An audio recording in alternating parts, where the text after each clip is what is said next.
Assalamualaikum everyone, how are you all? Welcome back to my channel.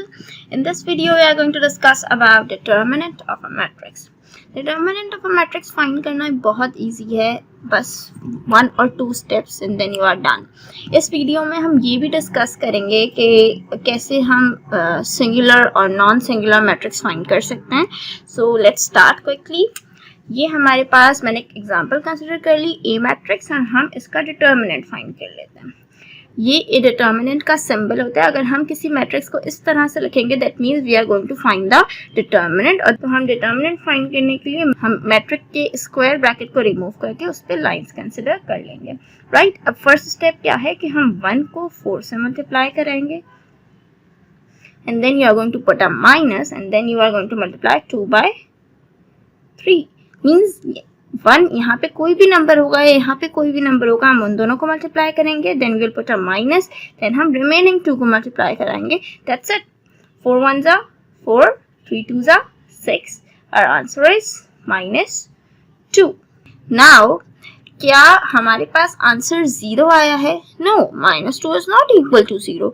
So means as a determinant is not equal to 0, so it is non-singular matrix. Means जब हमारे पास determinant का answer non zero होगा या means 0 नहीं होगा तो it is a non singular matrix. और अगर हमारे पास आंसर 0 आ गया तो means it is a singular matrix. That simple. हम एक और एग्जाम्पल कंसिडर कर लेंगे so it gets more clearer to you. So let's consider another example. Okay, let's start. So what was the first step कि हम इस matrix को ऐसे लिख लेंगे. That means we are going to find the determinant. और हम इसके मैट्रिक्स को भी चेंज कर लेंगे like this. फिर क्या स्टेप था? That we are going to multiply 6 by 2. Then we will put a minus in between. और फिर हम 4 और 3 को मल्टीप्लाई कर लेंगे.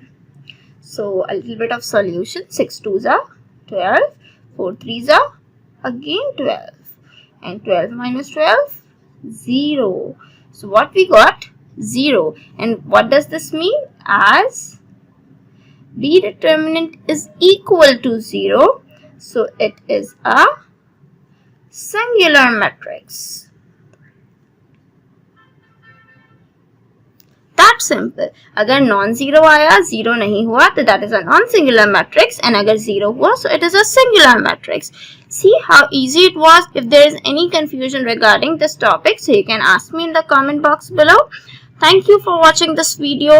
If you like this video, please like, share and subscribe.